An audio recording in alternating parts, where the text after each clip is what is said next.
എല്ലാവർക്കും പുതിയൊരു വീഡിയോയിലേക്ക് സ്വാഗതം. ഇന്ന് നമ്മളൊരു ക്രോപ്പ് ടോപ്പാണ് ചെയ്യുന്നത്. ബ്രൊക്കേഡിൻ്റെ തുണി എടുത്തേക്കുന്നത് 1 മീറ്റർ എടുത്തിട്ടുണ്ട്. ഇത് 1 മീറ്റർ ഇല്ല കേട്ടോ, 3/4 മീറ്ററേ ഉള്ളൂ. നിങ്ങൾ എടുക്കുമ്പോൾ 1 മീറ്റർ എടുക്കണം. ലൈനിങ്ങും 1 മീറ്റർ എടുത്തിട്ടുണ്ട്. ഇത് ഒരു നോർമൽ ക്രോപ്പ് ടോപ്പാണ്. ഇതിൽ നമ്മൾ ഡീറ്റെയിലിംഗ് ഒന്നും കൊടുക്കുന്നില്ല. ഇതിന് മുന്നേ മുന്നത്തെ വീഡിയോയിൽ പ്രിൻസസ് കട്ടാണ് ചെയ്തത്. അതുകൊണ്ടാണ് ഞാൻ ഇതിൽ പിന്നെ പ്രിൻസസ് കട്ട് ചെയ്യേണ്ടതെന്ന് ഓർത്തത്, അല്ലെങ്കിൽ രണ്ടും സെയിം ആയി പോകത്തില്ലേ.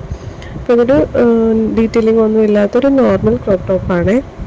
അപ്പോൾ നമുക്ക് വീഡിയോയിലോട്ട് പോകാം. ചാനൽ ആദ്യമായിട്ട് കാണുന്ന ആരെങ്കിലും ഉണ്ടെങ്കിൽ പ്ലീസ് ഒന്ന് സബ്സ്ക്രൈബ് ചെയ്തേക്കണേ.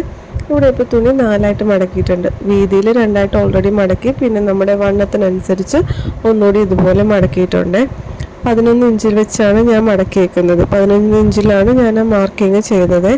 നമ്മുടെ ചെസ്റ്റ് വണ്ണം ഉണ്ടല്ലോ, അതാണ് 11 ഇഞ്ച്. എന്നിട്ട് അവിടെ വെച്ച് കട്ട് ചെയ്ത് മാറ്റി. ചെസ്റ്റ് വണ്ണത്തിൻ്റെ 4/1 + 2 ഇഞ്ച് ലൂസിങ്, പിന്നെ ഒരു 1/2 ഇഞ്ച് കൂടി വേണമെങ്കിൽ ആഡ് ചെയ്ത്, അങ്ങനെയാണ് 11 ഇഞ്ച് കിട്ടിയത്.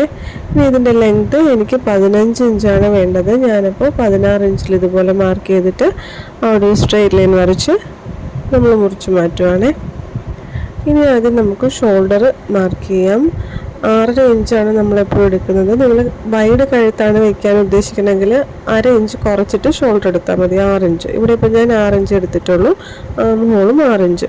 അവിടെ നമ്മുടെ ചെസ്റ്റ് വണ്ണത്തിൻ്റെ 4/1 + 2 ഇഞ്ച് ലൂസിങ് 10.5 ഇഞ്ചാണ് എനിക്ക് കിട്ടുന്നത്. അത് മാർക്ക് ചെയ്തു.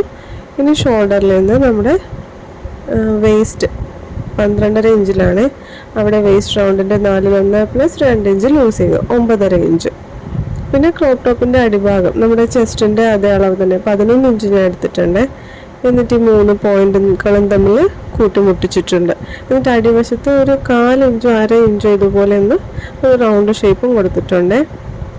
ഇനി ആം ഹോളാണ്. ബാക്കിലേക്ക് വേണ്ടിയിട്ട് കോർണറിൽ 2 ഇഞ്ച് മാർക്ക് ചെയ്ത് അവിടെ ഇതുപോലെ ബാക്കിലെ ആം ഹോൾ വരച്ചിട്ടുണ്ട്. ഇനി ഫ്രണ്ടിലെ ആം ഹോൾ മാർക്ക് ചെയ്യാനായിട്ട് ആ ലൈനിൻ്റെ പകുതി മാർക്ക് ചെയ്യണം. എന്നിട്ട് ആ പകുതിയുടെ താഴെത്തുന്നതായിട്ട് ഇതുപോലെ കുഴിച്ച് ഫ്രണ്ടിലെ ആം ഹോളും വരച്ചിട്ടുണ്ട്. അടുത്തത് നെക്ക് വിട്ട് 3.5 ഇഞ്ച് എടുക്കുന്നുള്ളൂ. നെക്കിൻ്റെ ഇറക്കം 5.5 ഇഞ്ച് അല്ലെങ്കിൽ 6 ഇഞ്ച് നിങ്ങളുടെ ഇഷ്ടത്തിനനുസരിച്ച് കൂട്ടിയോ കുറച്ചോ എടുക്കുക. എന്നിട്ട് അതൊരു ബോക്സ് പോലെ വരച്ചിട്ട് നമ്മുടെ ഷേപ്പ് വരച്ചു കൊടുക്കുക. ഞാനിവിടെ ഒരു കേർവ്ഡ് വി ഷേപ്പാണ് വരയ്ക്കുന്നത്. എന്നിട്ട് പിന്നെ കഴുത്തും ബാക്കിലെ ആം ഹോളും കൂടിയിട്ട് ആദ്യം കട്ട് ചെയ്ത് മാറ്റുന്നുണ്ട്. അതിനുശേഷം ബാക്കിലെ പീസ് മാറ്റി വയ്ക്കണം. എന്നിട്ട് ഫ്രണ്ടിലെ ആം ഹോളും നമ്മൾ കട്ട് ചെയ്യണം. അതിന് മുന്നേ നമ്മുടെ ഷോൾഡർ സെപ്പറേറ്റ് ചെയ്യണം. അത് ഫോൾഡഡ് സൈഡ് ആയിരുന്നു. ഇനി വേണം ഫ്രണ്ടിലെ ആം ഹോള് മുറിച്ച് മാറ്റാൻ വേണ്ടിയിട്ട് ബാക്കിലെ പീസ് മാറ്റണം.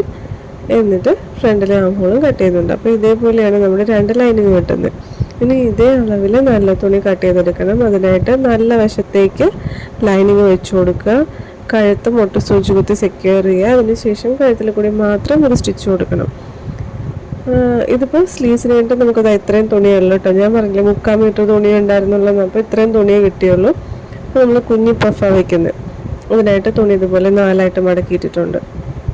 സ്ലീവ്സിൻ്റെ ലെങ്ത്ത് 5 ഇഞ്ചാണ് കേട്ടോ നമുക്ക് കിട്ടുന്നത്. അപ്പോൾ പ്ലീറ്റ്സ് ഇടാൻ വേണ്ടിയിട്ട് ഇതുപോലെ ഒരു 4 ഇഞ്ച് എക്സ്ട്രാ എടുക്കുന്നുണ്ട്. അതിനുശേഷം നമ്മുടെ ആം ഹോള് 8.75 മാർക്ക് ചെയ്തു. എന്നിട്ട് അവിടെ നിന്ന് താഴത്തേക്ക് അത്രയും തുണി മതി, ബാക്കി നമ്മൾ മുറിച്ച് മാറ്റുവാണേ. ആം ഹോൾ കുഴിച്ച് വരയ്ക്കാൻ വേണ്ടിയിട്ട് അവിടെ നിന്ന് 3 ഇഞ്ച് മാർക്ക് ചെയ്യുന്നുണ്ട്. എന്നിട്ട് ഇങ്ങനെ ഒന്ന് വരച്ചു കൊടുക്കുന്നുണ്ട്. ഇതിപ്പോൾ കുഞ്ഞ് സ്ലീവ് ആയതുകൊണ്ട് ഞാൻ അത് 3.5 ഇഞ്ച് ലാസ്റ്റ് മാർക്ക് ചെയ്യുന്നത്. ഇനി സ്ലീവ്സിൻ്റെ അടിവശത്തും പ്ലീറ്റ്സിന് വേണ്ടിയിട്ട് 4 ഇഞ്ച്, പിന്നെ ബോട്ടം വിട്ട് 6 ഇഞ്ച് അതും മാർക്ക് ചെയ്തിട്ടുണ്ട്. നമ്മൾ കഴിഞ്ഞ വീഡിയോയിൽ പ്ലീറ്റ്സ് ഇട്ട് കൊടുത്ത പോലെ തന്നെയാണ് കേട്ടോ ഇതിലും ചെയ്യണേ. അതാണ് ഞാൻ പിന്നെ പ്രത്യേകിച്ച് എടുത്തെടുത്ത് പറയുന്നത്. മുന്നത്തെ വീഡിയോയിൽ നമ്മൾ പഫ് സ്ലീവ് തന്നെയാണ് ചെയ്ത് വെച്ചത്. അത് തന്നെ ഇതിലും ചെയ്യുന്നത്. അതും കുഞ്ഞിക്കൈയായിരുന്നു, ഇതും കുഞ്ഞിക്കൈയാണ്. അപ്പം എന്തെങ്കിലും ഡൗട്ട് ഉണ്ടെങ്കിൽ ആ വീഡിയോ കണ്ട് നോക്കണേ. ഇനി ഇവിടെ ഇപ്പോൾ നമ്മൾ ലൈനിങ്ങുമായിട്ട് അറ്റാച്ച് ചെയ്തിട്ടുണ്ട്. എന്നിട്ട് കഴുത്തിൻ്റെ നടുക്കുള്ള തുണി നമ്മൾ മുറിച്ച് മാറ്റുവാണ്.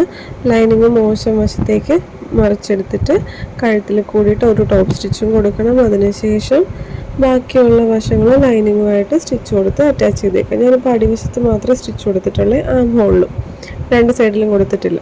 അതേപോലെ തന്നെ ഫ്രണ്ട് പോർഷനും നമ്മൾ ചെയ്തെടുത്തിട്ടുണ്ട്. എന്നിട്ട് അതിൻ്റെ ഷോൾഡർ നമ്മൾ ജോയിൻ ചെയ്യാനായിട്ട് നല്ല വശങ്ങൾ തമ്മിൽ ചേർത്ത് വെച്ച് ഷോൾഡർ 3-4 സ്റ്റിച്ച് കൊടുത്ത് അറ്റാച്ച് ചെയ്തിട്ടുണ്ട്. പിന്നെ നമ്മൾ സ്ലീവ്സ് ജോയിൻ ചെയ്യാനായിട്ട് നല്ല വശങ്ങൾ നമ്മൾ ചേർത്ത് വെച്ച് സെൻറ്ററിൽ നിന്ന് സ്റ്റിച്ച് ചെയ്ത് സ്റ്റാർട്ട് ചെയ്ത് 2 അറ്റത്തോട്ടും പോകണം. പിന്നെ അതിൻ്റെ അടിവശത്തേക്ക് വേണ്ടിയിട്ട് ഇതേപോലെ 3 ഇഞ്ച് വീതിയിൽ തുണിയെടുത്ത് രണ്ടായിട്ട് മടക്കി തുറന്ന വശം നല്ല വശത്ത് വെച്ച് സ്റ്റിച്ച് കൊടുത്ത് നിവർത്തിയാൽ മതി. ഇവിടെ നമ്മൾ കൊളുത്തൊന്നും വെച്ച് കൊടുക്കുന്നില്ല കേട്ടോ. പിന്നെ ഷേപ്പ് ചെയ്യാനായിട്ട് നല്ല വശങ്ങൾ നമ്മൾ ചേർത്ത് വെച്ചിട്ട് സ്ലീവ്സ് തൊട്ട് താഴെ വരെ സ്റ്റിച്ച് കൊടുത്താൽ മതി. പിന്നെ നെക്കിൽ വേണമെങ്കിൽ നമുക്ക് ലേസോ അങ്ങനെ എന്തെങ്കിലും വെച്ച് കൊടുക്കാം, അപ്പോൾ കുറച്ചുകൂടി ഭംഗിയാവും. ഞാനിപ്പോൾ വെക്കുന്നില്ല കേട്ടോ. അപ്പോൾ ഇതേപോലെയാണ് നമുക്ക് ടോപ്പ് കിട്ടുന്നത്. എല്ലാവർക്കും ഇഷ്ടമെങ്കിൽ ചെയ്ത് നോക്കാം കേട്ടോ. അടുത്ത ഐഡിയയിൽ കാണാം.